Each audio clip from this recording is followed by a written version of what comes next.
الله. وقول الله تعالى: وهذه سبيلي أدعو إلى الله على بصيرة أنا ومن اتبعني سبحان الله وما أنا من المشركين. وعن ابن عباس رضي الله عنهما أن النبي صلى الله عليه وسلم لما بعث معاذا إلى اليمن فقال: إنك تأتي قوم من أهل الكتاب فليكن أول ما تدعوهم إليه شهادة أن لا إله إلا الله، وفي رواية إلى أن يوحدوا الله، فإنهم أطاعوك لذلك فاعلموا أن الله افترض عليهم 5 صلوات في يوم وليلة. فإنهم أطاعوك لذلك فاعلموا أن الله افترض عليهم صدقة تؤخذ من أغنيائهم وترد على فقرائهم، واتق دعوة المظلوم فإنه ليس بينها وبين الله حجاب. وعن سهل بن سعد رضي الله عنه أن النبي صلى الله عليه وسلم قال يوم خيبر: لأعطين راية غدا رجلا يحبه الله ورسوله ويحب الله ورسوله ويفتح الله على يديه. فبات الناس في ليلة يذوقون في ليلتهم أيهم يعطاها. فقال فلما أصبحوا جاءوا إلى رسول الله صلى الله عليه وسلم كلهم يرجو أن يعطاها. فقال النبي صلى الله عليه وسلم: أين علي بن أبي طالب؟ فقيل: هو يشتكي عينيه. فأرسل إليه فأتي به فبرأ في عينيه فبصق في عينيه فبرئ من وجهه كأنه لم يكن به وجع. فقال: انفذ على رسلك فليكن أول ما تدعوهم إليه شهادة أن لا إله إلا الله. فوالله لأن يهدي الله بك رجلا واحدا خير لك من حمد النعم. سامعین، توحید درست کا سلسلہ چل رہا ہے اور کل شرک سے خوف کے اوپر کچھ باتیں آپ کے سامنے آئی تھی کہ اللہ کے نبی صلی اللہ علیہ وسلم اپنی امتیوں پر شرک کا کس قدر خوف کھایا کرتے تھے. اللہ کے نبی کو خوف سب سے زیادہ شرک اصغر کا تھا، لیکن آج آپ جب مسلمانوں کے احوال پر غور کیجیے گا تو پائیے گا کہ مسلمانوں کا ایک بڑا طبقہ شرک اکبر کا شکار ہو چکا ہے. اور شرک اکبر جو انسان کو دین سے نکال دیتا ہے. بظاہر مسلم نام کے ساتھ مسلم سوسائٹی میں تو رہ رہے ہیں، لیکن جو چیزیں اللہ کے حقوق ہیں ان کو انہوں نے غیر اللہ کے لیے دے دیا. کسی ولی کو مصیبتوں میں پکارتے ہیں، پکارنا اللہ کے لیے جائے، اللہ کے لیے تھا. اولادیں مانگنی ہو تو جا کے وہ کسی درگاہ پہ سروں کو جھکاتے ہیں اور اس کے لیے ذبح کرتے ہیں، نذر و نیاز مانتے ہیں. یہ سب چیزیں اللہ کے لیے خاص تھیں. مصیبتوں کو دور کرنا اللہ کا کام ہے، آپ اس میں غیر اللہ کو شریک کر چکے ہیں. تو امت کا ایک بڑا طبقہ نہ صرف شرک اصغر بلکہ شرک اکبر میں مبتلا ہے. تو اگلا جو چیپٹر آپ کے سامنے پڑھا گیا ہے، اشارہ دینا چاہتے ہیں امام، تو کہنا چاہتے ہیں کہ امت کے اندر شرک کی دونوں قسمیں موجود ہیں. اسی لیے جب بھی آپ امت کو دعوت دیجئے تو ایک اللہ کی وحدانیت کی طرف دعوت دیجئے. یہی عنوان انہوں نے رکھا ہے، چیپٹر قائم کیا، کہا باب الدعاء الی شہادت اللہ الہ الا اللہ. اس بات کی طرف دعوت دینا کہ انسان گواہی دے کہ اللہ کے علاوہ کوئی معبود باقی نہیں. جب تک توحید مضبوط نہیں ہوگا اللہ کی مدد نہیں آئے گی. توحید جب تک مضبوط نہیں ہوگا آپ کا روح دبدبہ غیروں پر نہیں رہے گا، آپ کا وہ مقام نہیں رہے گا. صحابہ کرام چند تھے اور دنیا اللہ نے ان کے قدموں کی تاکہ نیچے لا کر رکھ دی. اب ہم 2 بلین کراس کر چکے ہیں، 2 ارب سے زائد مسلمان اس دنیا میں. لیکن وہی حدیث ہے، اللہ کے نبی کی وہ بات یاد آتی ہے کہ سمندر کی جھاگ کی طرح ہو جاؤ. اثر ختم ہو گیا ہے. اثر اس لیے ختم ہوا کہ جو چیز ہمیں بحیثیت مسلمان زندہ رکھتی ہے وہ چیز ہم سے نکل چکی ہے، اور وہ اللہ کی وحدانیت تھی. تو ضرورت اس بات کی ہے کہ جب آپ دعوت دیں، چاہے مسلمان کو یا غیر مسلمان کو، کیونکہ دعوت 2 طرح کے لوگوں کو دی جاتی ہے، ایک امت دعویٰ اور ایک امت اجابہ. امت دعویٰ وہ لوگ ہیں جو اسلام نہیں لائے، اور امت اجابہ جو لوگ کہتے ہیں کہ مسلمان ہیں لیکن ان کے عقیدے میں بہت ساری غلطیاں. بڑی حکمت کے ساتھ دعوت دینے کا حکم دیا گیا ہے. ہر انسان اپنے سرکل کے چند اشخاص کی رہنمائی تو کر سکتے ہیں. آپ کو یہ نہیں کہا جاتا کہ آپ ذاکر نائک کی طرح نکل جائے راستے میں. ہر شخص داعی نہیں بن سکتا، ہر شخص عالم نہیں بن سکتا، لیکن بیسک دین کی معلومات ہر شخص کو ہونی چاہیے جس کے ذریعے وہ اپنے دین کی حفاظت کر سکتا ہے. یورپ میں اگر آج اسلام بہت تیزی سے پھیل رہا ہے تو اس کے پیچھے وجہ یہ ہے کہ وہاں کا ہر مسلمان بیسک معلومات رکھتا ہے عقیدے کی، عیسائی یا اس طرح کے لوگوں سے کیسے ڈائلاگ ہو، کیسے بحث کیا جائے، ان کے پاس اس کی جانکاری رہتی ہے اور بہت آسانی سے لوگ ان کی باتوں پر اسلام قبول کر رہے ہیں۔ کوئی بڑے علماء نہیں جاتے۔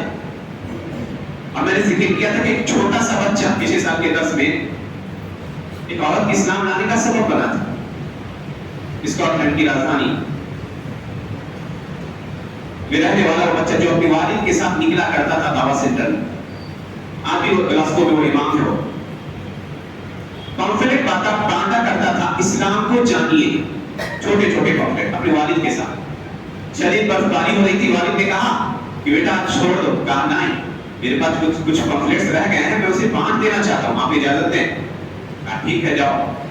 بانٹتے بانٹتے ایک پمفلٹ رہ گیا تو آپ پریشان ہوا کہ کس کو دے، تو اس نے آس پاس کے گھروں کی طرف نظر اٹھائی تو ایک گھر بند تھا، جا کے دستک دی اور مسلسل دیتا رہا یہاں تک کہ بوڑھی عورت لی اور کہا کیا بات ہے بیٹا؟ تو اس بچے نے کہا تھا کہ آنٹی اللہ آپ سے محبت کرتا ہے، آپ کا خیال رکھنا چاہتا ہے۔ اس دو جملے نے اس بوڑھی عورت کو اسلام کی طرف ڈالی۔ اس نے کوئی بڑی تبلیغ نہیں کی، لمبی تقریریں نہیں کی، تو آپ کا اخلاق، آپ کا کیریکٹر، آپ کی باتیں یہ لوگوں کو اسلام کی طرف لا رہی ہیں اور الحمدللہ رومیوں میں یہ چیز انقلابی طور پہ جاری ہے۔ اتنی کثرت سے اسلام لوگ قبول کر رہے ہیں کہ لوگوں نے اسلام فوبیا کے نام سے اسلام سے لوگوں کو ڈرانا شروع کیا۔ دیکھیے فرانس ہو، حجاب پہ بینڈ ہو، یہ کرو وہ کرو، مسلمانوں کو غصہ دلاؤ، مشتعل کرو، کبھی قرآن کو جلا کر نعوذ باللہ کے نبی صلی اللہ علیہ وسلم کی ذات کو ٹارگٹ کر، یہ سب کوششیں ہیں ان کی اللہ کے نور کو بجھانے کی، اس نور کو روک نہیں پا رہے ہیں۔ اللہ نے کہا یریدون ان یطفئوا نور اللہ بافواہہم، اپنی پھونکوں سے اللہ کے نور کو بجھانا چاہتے ہیں اور اللہ اپنے نور کو مکمل کرنا چاہتا ہے، اگرچہ کافی لوگ یہ بات ناگوار گزرے۔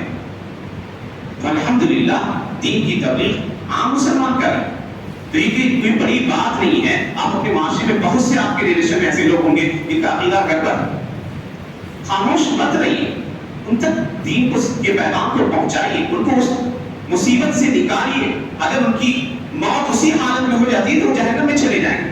ایک آدمی کو اللہ اگر آپ کے ذریعے ہدایت دے دیتا ہے تو دنیا کی ساری بھلائیوں سے زیادہ بہتر ہے۔ لیکن اس سے پہلے کچھ چیزیں سیکھنی ہو، جو اللہ کے نبی صلی اللہ علیہ وسلم نے کہا قل ھذہ سبیلی، کہہ دیجیے اے نبی، اللہ کہتا ہے کہ یہ میرا راستہ ہے، ادعو الی اللہ، میں اللہ کی طرف بلاتا ہوں، علی بصیرہ، بصیرت کے ساتھ۔ اور میں نے بتایا تھا پچھلے درسوں میں کہ بصیرت کا 3 مطلب ہوتا ہے کہ جس چیز کی آپ دعوت دے رہے ہو اس کا علم آپ کے پاس ہو۔ دوسری چیز ہے دعوت دینے کا طریقہ کیا ہوگا، نرمی اختیار کی جائے۔ بحث اور ڈائلاگ ہو تو غصہ غصے میں آپا مت کھو دیجیے۔ اللہ کہتا ہے وجادلہم باللتی ہی احسن، ان سے بحث کیجیے تو اچھے طریقے سے، ان کی بات کو سنیے۔ عموماً لوگ کہتے ہیں نہیں، سنیے ان کی پوری دلائل کو سنیے، کہاں پہ وہ شکوک اور شبہات کی شکار ہے ان شکوک اور شبہات کو دور کیجیے۔ اور تیسری چیز ہے بصیرت کا تیسرا مطلب ہے کہ ان کے ساتھ صبر کیجیے۔ آج ہی ایک ہی دن میں وہ آپ کی ایک بات سے متاثر نہیں ہو سکتے، تو تھوڑا ٹائم دینا ہوگا۔ پیارے نبی صلی اللہ علیہ وسلم کو دیکھ لیجیے، مکہ کی گلیوں میں، پہاڑوں میں گھوما کرتے تھے اور ایک پیغام کو لے کر یا ایھا الناس قولوا لا الہ الا اللہ تفلحوا، اے لوگوں لا الہ الا اللہ کا اقرار کر لو، کامیاب ہو جاؤ۔ عرصے دراز تک لگے اور الحمدللہ لوگوں کو اس دین کی طرف لے آئے۔ تو ہمارے لیے اللہ کے نبی کی دعوت اسوہ ہے، نمونہ ہے، اور اسی لیے پیارے نبی صلی اللہ علیہ وسلم نے حضرت معاذ بن جبل کو یمن کی طرف بھیجا تو کہا یا معاذ انک تاتی قوم من اہل الکتاب، تم اہل کتاب ایک قوم کے پاس جا رہے ہو تو سب سے پہلے تم جو دعوت دینا اللہ کی وحدانیت کی دعوت دینا۔ تو سب سے پہلی دعوت یہ ہونی چاہیے۔ آپ کہتے ہیں کہ فلاں گناہ ہے، فلاں گناہ ہے، فلاں خرابی ہے، ان خرابیوں کو چھوڑیں، پہلے اللہ کی وحدانیت کا اقرار کرنے والا بنائیے، کیونکہ جب توفیق ٹھیک ہو جائے گا تو سارے اعمال ٹھیک ہو جاتے ہیں۔ تاکہ جب تمہاری بات مان لے تب کہنا کہ اللہ نے ان پر 5 وقت کی نمازیں فرض کی ہیں دن اور رات میں، اور جب اس کو بھی مان لے تو کہنا کہ اللہ نے ان کے اوپر زکوٰۃ فرض کیا ہے جو ان کے مالداروں سے لیا جائے گا اور ان کے فقیروں میں بانٹ دیا جائے گا، اور کہا وَإِيَّاكَ وَكَرَائِمَ أَمْوَالِهِمْ، ان کے اچھے مالوں سے بچنا اور مظلوم کی بد دعا سے بچنا، کیونکہ اللہ اور اس کے درمیان کوئی پردہ نہیں ہوتا، وہ دعا قبول ہو جاتی ہے۔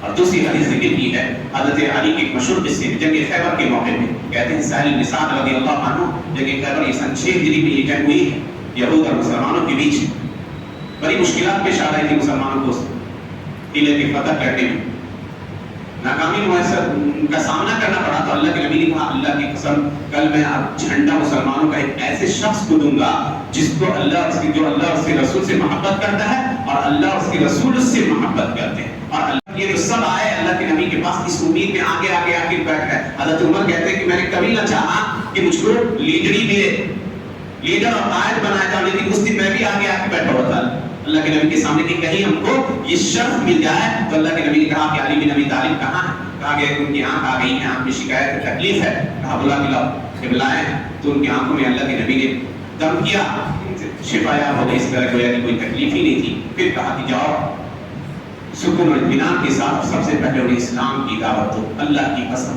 فواللہ لا یہدی اللہ بک رجلا واحدا خیر لک من حمر النعم، اللہ کی قسم تمہارے ذریعے اللہ ایک آدمی کی رہنمائی کر دیتا ہے تو یہ دنیا کی سب سے قیمتی چیز سے زیادہ بہتر ہے، اور عربوں کے نزدیک سرخ بہت قیمتی شے سمجھی جاتی تھی۔ تو میرے بھائیو یہ دعوت کا سلسلہ جو رک گیا ہے نا، اسی لیے آج مسلمانوں کی حالت ہو گئی ہے کہ خود ان کے یہاں سے لوگ دوسرے دھرم میں کنورٹ کرنے کی سوچ رہے ہیں، ان کی بچیوں کو اسلام سے بنانے کی کوشش کر رہے ہیں۔ الحمدللہ یہ دین آیا تھا کہ لوگوں کو اس کی طرف لایا ہے، اور نعوذ باللہ کہہ دیجیے بہت سارے لوگ غیر مسلموں کے شکوک و شبہات کا شکار ہو کر دین سے مرتد، تو دین کی تعلیمات کو پہنچائیے، جو جانتے ہیں جتنا جانتے ہیں، اپنی سرکل تک کوئی زیادہ کرنے کی ضرورت نہیں۔ ہر انسان اگر اپنے اوپر کی ذمہ داری نبھا لے تو انشاءاللہ معاشی کی اصلاح کا کام ہو جائے۔ اللہ سبحانہ وتعالیٰ سے دعا ہے کہ اللہ سبحانہ وتعالیٰ اپنی اس بڑی رحمت انجام دینے کی توفیق عنایت فرمائے۔ آمین۔ وآخر دعوانا ان الحمد للہ رب العالمین۔